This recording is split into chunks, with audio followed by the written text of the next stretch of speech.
There was a night when the sky itself seemed to hold its breath. A night when flames danced like cruel spirits and swallowed Tom's world whole.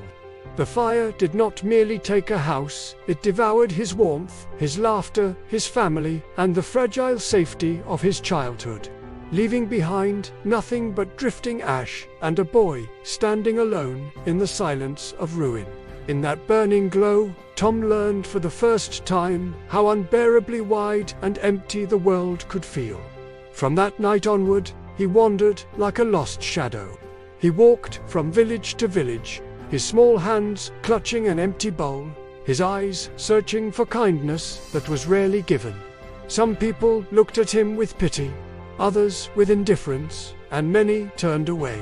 He slept beneath open skies, wrapped only in the cold wind and distant stars, learning loneliness far too early, far too deeply.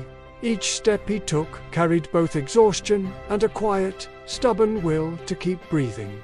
Then, on a gentle rainy day when the forest exhaled mist, Tom found it, a silent cave carved into the side of a towering mountainside. Its mouth was dark, its breath cold, its heart empty. Inside, there was nothing but stillness, damp stone, and the echo of his own heartbeat.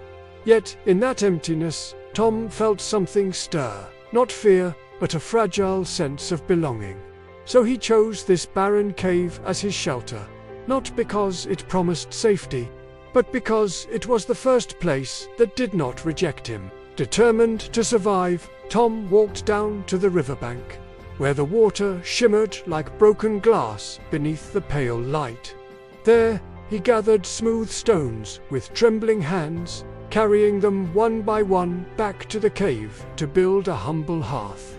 He arranged them carefully, like pieces of a small, precious promise. Then he ventured into the forest, searching through fallen leaves and branches until he found dry wood, clutching it to his chest as if it were a lifeline.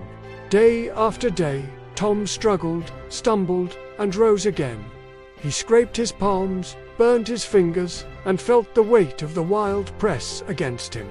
He learned to listen to the whisper of the wind, the murmur of the river, the subtle warnings hidden in the rustling leaves. Each scar he earned became proof that he was still here, still fighting, still refusing to disappear. And then dawn arrived.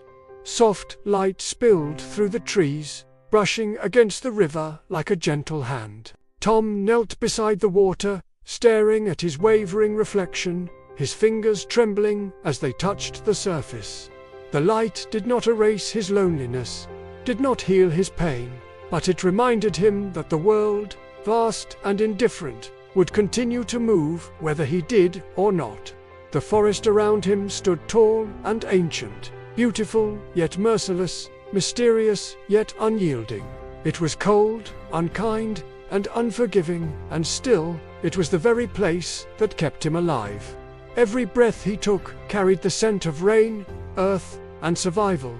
At the mouth of his cave, Tom sat quietly, the small knife resting at his waist, his patched clothes bearing witness to his hardships. He gazed toward the endless green before him, knowing that beyond those trees lay challenges he could not yet imagine.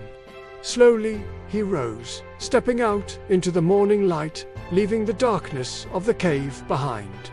Far in the distance, the river shimmered. It did not question who Tom was or what he had lost.